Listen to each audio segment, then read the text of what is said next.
was not the best reading month for me. I talked about it a little bit in a previous video. My schedule was super busy with work and travel. There were some personal things going on, and I think that I unfortunately got trapped in a pretty big reading slump in the month of February, and I only read 2-ish books and DNF'd another one. And when I got to the end of that month, my immediate reaction was to feel disappointed in myself that I didn't read what I was expecting to read, and I didn't read as much as I had hoped to or wanted to, and it kind of felt like a failure to me. And I really had to try and come against that mental thought for a while, that just because I only read 2-ish books does not mean that the month was a failure. I am only putting these expectations on myself. There's nobody out there that is dictating how many books I need to read in a month or what is the proper amount that I should be reaching each month. And so that kind of was something that I needed to wrestle with mentally, specifically around the month of February and going into March. And it might be a placebo effect, and none of my actual mental exercises did anything at all. Or maybe it worked, because March ended up being a pretty full month of reading for me. I ended up reading 7 books in March, which is pretty good. And once again, when I got to the end of March, I naturally gravitated towards the feeling of, oh, this was such a better month than February. And again, I was faced with the reality of I am putting expectations on myself. I am putting guidelines on myself that don't actually exist. That's not a real thing at all. And yet, why am I telling myself that I need to read a certain amount of books for it to be considered a success? Reading 7 books in a month is incredible, but so many factors go into that. The speed at which you're reading. Some people love to read audiobooks. Some people have a lot of time in their evenings. There's so many different variables that go into how much you read, and I think it's unfair to compare yourself to other people and what they're reading, but also to compare yourself to a previous month. Just because past Olive only read 2.5 books in February doesn't mean that she was worse than March Olive, who read 7 books. We are just starting off this video with a mini rant, aren't we? Anyway, I just wanted to say again that it's not about the amount of books that you read, it's about how you're feeling when you're reading the books. If it has become a burden to you, then I think you should take a break, which is what I ended up needing in February. It was better that I read less, because I think if I had tried to read more, it would have put even more mental stress on me that I just didn't need. Whereas in March, there wasn't as much going on, and I was able to kind of free up that mental space to read a lot more than the previous month, and it was great. One is not better than the other, one is not worse than the other. But 7 books have been read in the month of March, and it is now time to stop yapping and get into it. The first book that I read probably comes as no surprise, as this has been my monthly rhythm for the past couple of months, is continuing the Throne of Glass series. So I started March out with Empire of Storms.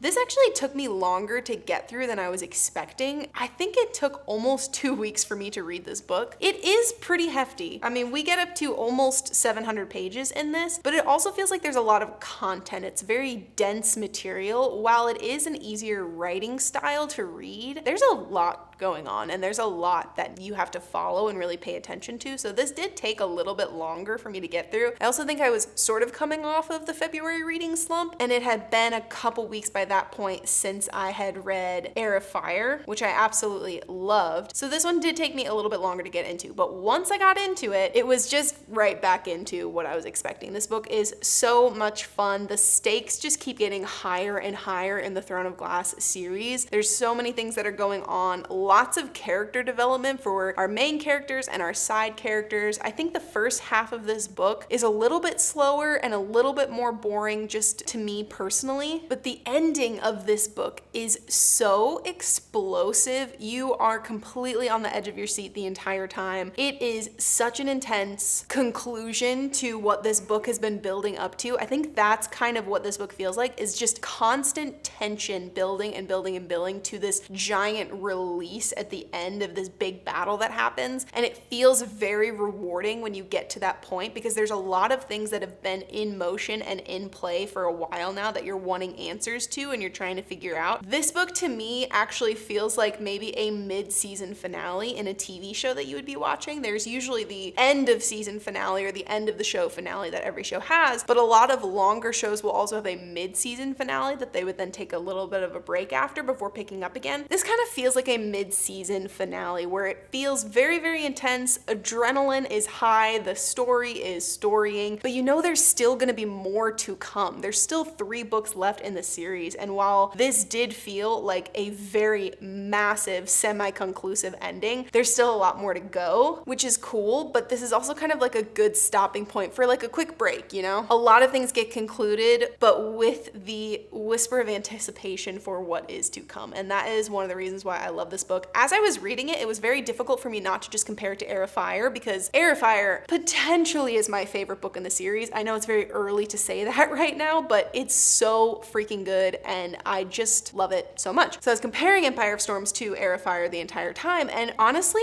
most of the beginning of this book, Empire of Storms, I didn't like as much as I did Air of Fire. And I even questioned myself a little bit of, is this going to be a 5-star? Is this going to be a 4-star? Do I like it so much less that it actually knocks it down? Because in my initial reread, I did give this a 5 stars, but I did question if I was gonna knock it down, and the ending was enough for me to maintain that 5-star rating for sure. It just is a little bit of a longer buildup, whereas maybe Air of Fire is a lot more going on throughout the book, and this is just kind of like a constant upward motion leading to this very large, explosive ending. All that to say, I loved it. I'm very excited to continue on with the series and chug away at a couple more books. My plan is to start Queen of Shadows and Tower of Dawn and tandem read them, and that's gonna be the first books that I read in April, and I'm very excited. I'm also a little bit nervous just because I've never done a tandem read before, and I know a lot of people have a lot of thoughts on it, so I've been researching what guides to follow and maybe how to potentially do it with an audiobook as well. Not sure, but more on that later. The next book that I read after I finished Empire of Storms was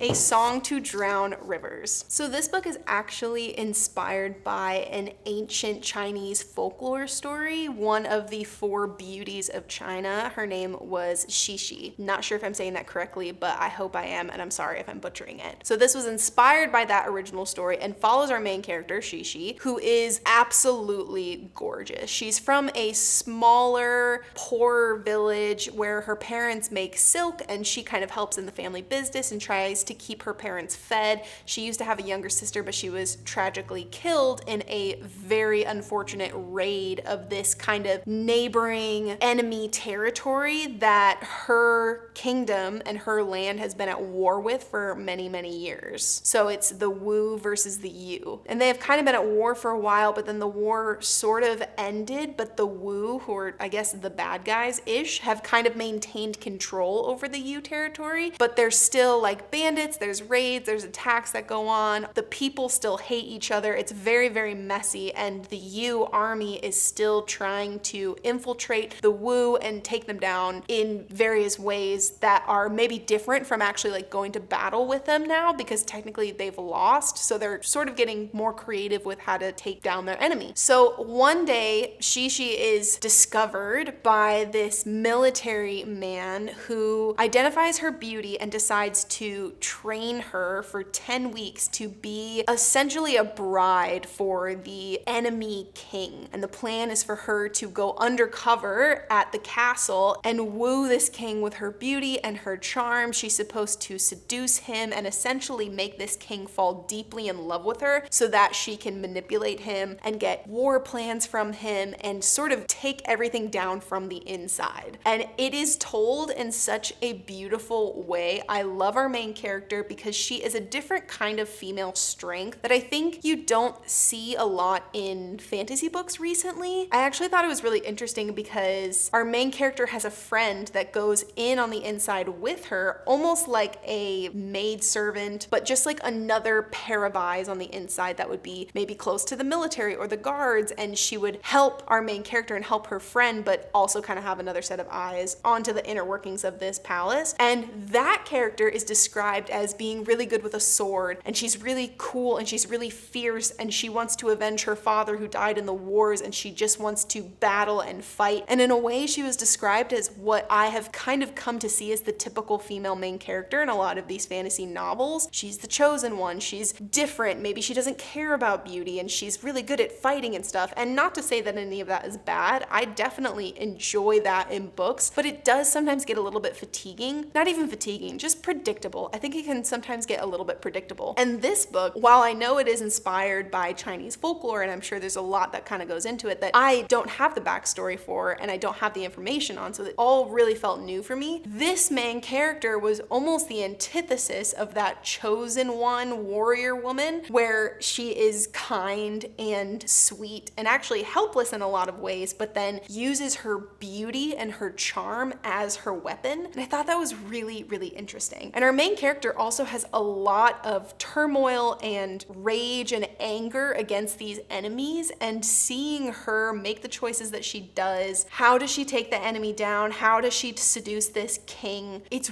really, really interesting, and I think it was written really well. The prose of this book were very beautiful and captivating, and I was just fully in it the entire time. Honestly, I think my one negative about this book is I didn't love the romance between our main character and our main male character. That's kind of an underlying thread to the entire story for the book. I sort of didn't want it. I sort of just wanted to focus on this female main character who is not really attached to anything else besides maybe her parents, and kind of goes in undercover to get the job done. But I feel like the romance part of it was forced on us just a little bit. It was still enjoyable, it was sweet, but it wasn't fully believable for me. And then it became such an important character pillar for our main character that it felt kind of weird sometimes. Definitely not enough to make me actually dislike the book. I really, really liked this book, but I think that was my one main issue with it, is weirdly enough, I just kind of didn't want the romance in there. I just wanted the palace politics, and I wanted to follow our main character as she slowly turned from poor, helpless, beautiful girl to strong, beautiful, manipulative, assassin type character, you know? All in all, I think it was such a good read. Very interesting. I haven't read a ton of Chinese-inspired folklore recently, and that was fun to get some interpretation on the culture, and so I really, really liked it overall, and I rated this a 4 out of 5. The next book I bought kind of on a whim, and also read it kind of on a whim, to be honest, and that is Heartless Hunter. So this book is part of a fantasy duology, and the first book, Heartless Hunter, came out maybe 2 years ago or last year or something. I remember seeing it all around when it first got published,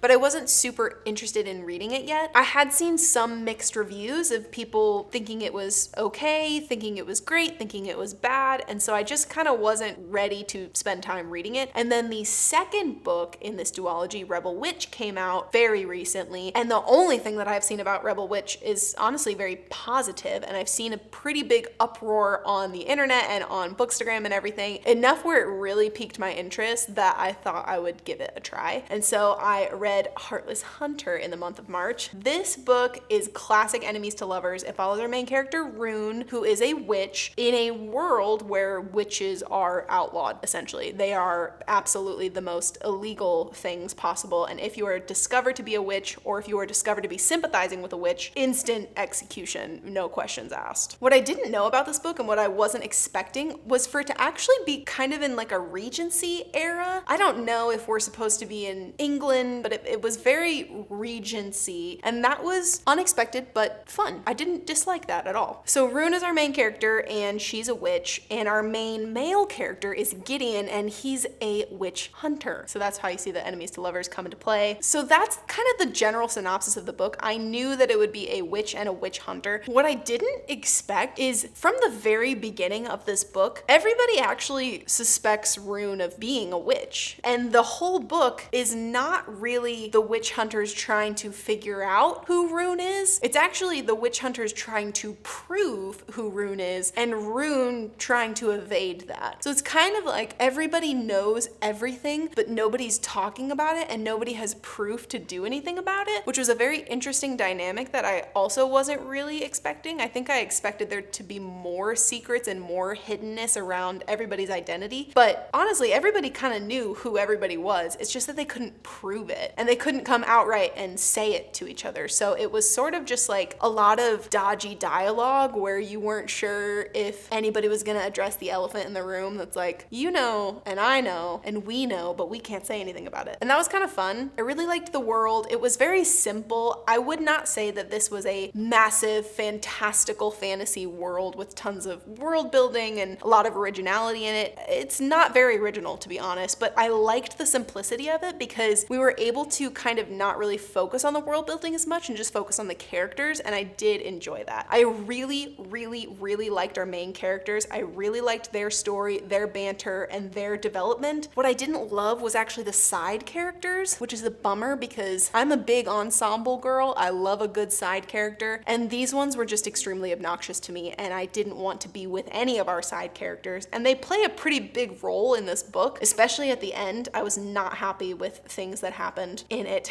There are whispers of a love triangle in this book, and I despise love triangles with a passion. But I was able to get through it. I got over it and I finished the book, and it really did not affect my reading a ton, I would say. Overall, super enjoyed it. Enjoyed it a lot more than I thought I would, and maybe it's because I went in with lower expectations. I thought I wouldn't like this book as much. I thought it would kind of be like a quick throwaway, maybe a palate cleanser here or there, but I was genuinely invested in it. It also was super easy to read. This went by so incredibly fast. Very, very easy read. So I would highly recommend reading this one if you are needing to get out of a reading slump or if you're needing to finish a book very quickly. This one was great for that. Overall, big fan of it. I'm rating this one a 4 out of 5 as well. Next, I read Andromeda, which is a Swedish translated book that was part of Book of the Month, I think back in January or February, and I 100% picked it up because of how beautiful I think the cover is. So this book, I really started reading it just because of how short it is. This is under 200 pages, and I kind of just wanted to, weirdly enough, have a little bit of a palate cleanser from fantasy. I had read 3 fantasy books at the beginning of the month, and I just didn't have the strength in me to begin another fantasy book at that moment. And so I wanted something that was just fiction, no magic, no other elements in it at all, but I also didn't want to commit to something that was kind of like really long, really heavy. And so Andromeda just kind of checked that box of being a quick fiction read that is, again, like under 200 pages. So this follows our main character, who we actually don't learn her name until like halfway through the book. It went on for so long where we didn't know our main character's name that I thought it would be one of those books like Ministry of Time where you never learn the main character's name, and then you do halfway through the book. And at that point, it even felt kind of weird that we were finally learning her name. Like, I would rather learn her name in the beginning or never learn it at all. It kind of came very, very last minute, and I didn't love that. Besides the point, we're following our main character, and she interns at this massive publishing agency in Sweden, and she has no other credentials, she has no other job prospects, but one day she just so happens to bump into the editor-in-chief and the boss of the company, and she makes a very opinionated comment about a book that they recently published in a negative way, and the boss is very impressed by her opinion, for one, and also her courage to share her opinion. And he essentially fast tracks her into the company and like gives her a job and gives her a ton of favor. And they end up spending a ton of time together, and they work together all the time, and he sort of is raising up this girl to be his prodigy. What is a little bit weird about it though is he is like 40 years older than her. Maybe not 40, maybe 30. He's significantly older than her. She's a young 20-something-year-old girl when we first meet her and when they first meet. And he's just showing her a lot of attention, but throughout the entire book, I don't know, I felt a little bit weird about it because I truly could not tell what the author was trying to convey. Was she trying to convey an innocent relationship? Was she trying to convey the underlying tone of maybe this boss is a predator and he shouldn't have worked with her this way? What was she trying to say? And that was how I felt about the entire book. It didn't actually feel like we ever got to a story. It was almost just like a little vignette in these random characters' lives, and you get to the end of it, and I truly, not in a super harsh way, maybe in a bit of a harsh way, I don't understand the point of the book. I don't know what the author was trying to say, what story is she trying to convey, and again, like, what was the point of what I just read? It felt like nothing was actually said, but at the same time, a lot of things were said because this author is a beautiful writer, although it has been translated, and I'm not sure how much kind of gets changed in that translation process. The prose of this book were beautiful, and even some singular sentences would really stand out to me. And I would notice that about the book, that it's like, okay, this author is a really good writer, but I don't think she's a really good storyteller. I think that's where I landed on the entire thing. Great writing, not even bad story, but just like pointless story. And I didn't want to read a pointless story. It was definitely slow enough where at times I think it could be seen as boring, but it's short enough that it never got to that boring point for me personally. If this book had been,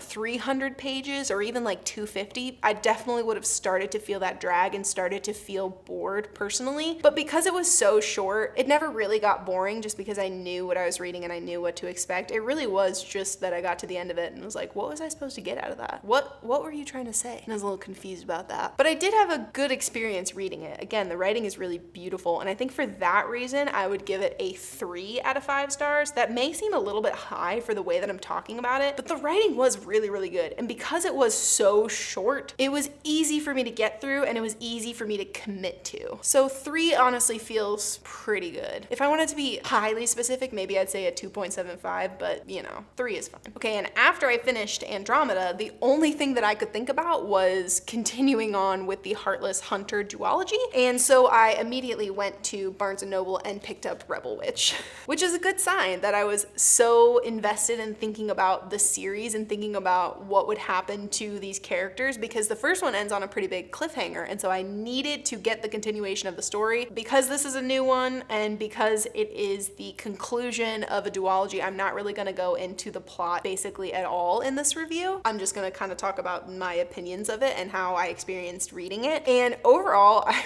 really, really liked this. I specifically loved the romance and the relationship between our two main characters. I literally was thinking about it all the time if I wasn't reading it. There was one night where I was going to see Snow White with some of my friends, which, side note, so bad. And I was literally reading up to the very last second of having to leave my house. And as soon as I got home, I went straight back to my bedroom and I needed to pick up and read exactly what I had been reading because I was just so immersed in it, so invested in it, particularly the main characters. There's lots of tropes for sure if you are a big trope reader. I am sometimes, and in this case, it definitely worked out in my favor. I really, really enjoyed that. I think there was great dialogue, great banter, great development between the two characters. There's some complicated things that are going on, specifically with the politics of the world and certain relationships that they've developed. And so that was really interesting. I think that my gripes with this book is, well, for one, it was really funny to me how often these characters would be captured or would be apprehended or held at gunpoint and then released. It happened, it felt like nearly every other chapter. It's like, oh, they're running and all of a sudden somebody's pulled a gun on them and they don't know how they're gonna get out of this sticky situation. But they did, they got out of it somehow. And then the next couple chapters, oh, they just knocked him in the back of the head and they passed out and now they're captured again and somebody has to come save them. And then the next chapter, somebody comes and saves them. And then we cut to them back at like this safe house. And that just happened over and over again, where they kept getting caught and then getting out of the sticky situation and then getting held at gunpoint and then apprehending the gunman and then getting knocked out and taken to a secure location and then somebody comes and rescues them. And it was just like a little bit fatiguing that kept happening over and over again. And honestly, it made the actual ending and the actual conclusion and the final battle feel a little bit cheap because we had had so many little mini battles leading up to the final battle where the stakes didn't feel as high or as important because you'd already seen these characters get out of these sticky situations a million times. So I didn't really feel the stress of what was going on. I didn't really feel the fear of our antagonist just because I had seen the characters get over it countless times by that point. So there's definitely that playing into it, but also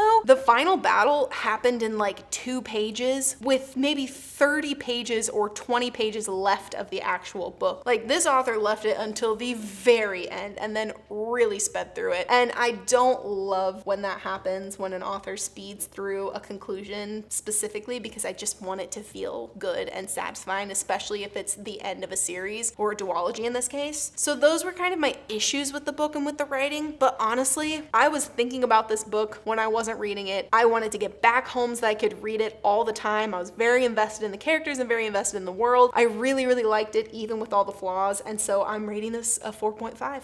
which is pretty high, but I think it's well deserved just because of the way that it made me feel. Maybe not objectively with some of the storytelling and the writing, but based on my feelings, this is definitely close to a 5-star. Not quite there, but close. All right, moving on. Then I ended up reading my first nonfiction book of the year, which was The Tell by Amy Griffin. I am not a big nonfiction reader. I maybe read 2 to 3 nonfictions a year, if that, and usually they're chosen for very specific reasons, and I never rate them because I don't necessarily feel right about rating a nonfiction book, especially a nonfiction book in this case. This is Amy Griffin writing a memoir and a story from throughout her life. This is a really heavy read. It was very heavy, pretty dark, definitely needed to take breaks reading it throughout the whole time that I was reading it, just because I would find myself getting into a heavy spot for sure. But the writing is so good. It's so good. It's so clear, very well done, and the story was very well told. And honestly, it really is an amazing story, and everything that Amy Griffin went through is insane and crazy, and I'm really glad that I read this book. I would recommend that people read it, but just look at the trigger warnings ahead of time, know what you're getting into, and take breaks and be kind to yourself throughout the book. Maybe even be reading a tandem book alongside it that's very light and fluffy to kind of help stabilize you and pull you out of that place. But this book was amazing. Highly recommend. I am not rating this book. And then after that one, like I said, I really needed a light and fluffy book to pull me out of the heaviness that The Tell left me in. And I ended up picking Betting on You by Lynn Painter. I have read 2 other Lynn Painter books. One of them was an adult romance. I think it's called Happily Never After. And then the other one was Better Than the Movies, which I think is probably her most popular romance book. I did not really like the adult romance one, Happily Never After. I just don't think it was very deep. I think the story was kind of cheaply done and just not very well written. Never really felt connected to the characters. I don't really think they actually went through any challenges or things to test them and their relationship. So as a whole, it felt like a very surface level book, but not even in a way that was enjoyable to me. But Better Than the Movies, I actually really, really liked. And even though that is a young adult romance book, it felt like Lynn Painter really went deeper with the writing and with her characters. And they really dealt with a lot of issues that I think were written about very well. And I liked that one way more than I thought I would. Betting on You is also a young adult romance, and I kind of expected to like it as much as Better Than the Movies, and I was very disappointed, to be honest. I was reading this as a palate cleanser, to be fair. I wasn't expecting a ton out of it, but just naturally, I liked Better Than the Movies a lot. I kind of expected it to be similar or maybe close to on par with that, and I just really didn't enjoy a lot of things about this book. It follows our main character. Wow, that's crazy. I can't even think of her name. I finished this book today, and I can't even think of our main character's name. I can only think of the nickname that our main guy character calls her, which is Glasses. What is her name? Bailey. Follows our main character, Bailey. Bailey's parents get divorced at the beginning of this book, and she is flying from Alaska to Omaha, which is like a 10-hour flight. And on that flight, she meets Charlie, our main guy character. And they kind of get into a When Harry Met Sally situation where they're forced to sit next to each other on this 10-hour road trip, but they don't really like each other. And Charlie is saying that guys and girls can't be friends, and Bailey is very bright-eyed and bushy-tailed and naive and is saying that they can be friends, and they just really dislike each other. Flash forward 2 years, they meet again at a movie theater in Omaha, and once again kind of have like a I really don't like you interaction, but I remember you from this plane, but like we can probably just go our separate ways because I'm not interested in hanging around you at all. Flash forward to present tense, so this all happened over 3 years and they had seen each other 2 times. Present tense, they start working at the same job in Omaha, and then they sort of are like forced to kind of become friends a bit. It's definitely like a dislike to like situation for sure. Charlie is still very arrogant and very cynical and still is kind of believing that guys and girls can't really be friends. Bailey is still very positive and kind of naive and bright-eyed and bushy-tailed, and so they definitely clash on a lot of things, but I think it's supposed to be like cute, chemistry, whatever. So while they are working at this job, they have 2 friends. It's Bailey's best friend and then kind of like an acquaintance to everybody else. Charlie and Bailey make a bet that they're going to hook up within a month. Unbeknownst to Bailey, Charlie also makes another bet with the guy, the acquaintance, that the previous bet is about, that he can get with Bailey within a month or something like that. So there's 2 bets going on, but it's kind of like not very clear and a little bit messy. And I think the main conflict for our 2 characters, one for Bailey, is that her parents are divorced, her mom is dating her new boyfriend, and Bailey really doesn't like it, and she doesn't want to move on from what she used to think her family was like, and now her dad isn't talking to her, and she doesn't like her mom's boyfriend, and that's all complicated and whatever. And then Charlie over here deals with like stress and anxiety, and that gives him heartburn, and so he's constantly popping Tums. Both of those issues I think are very valid issues, and I think they're very compelling issues to read about. The problem is they weren't developed at all. Everything on Bailey's side, her frustrations with her mom moving on, dating her new boyfriend, potentially marrying this new guy, they are totally valid. And of course this is written from Bailey's perspective, so her mom and her mom's new boyfriend look pretty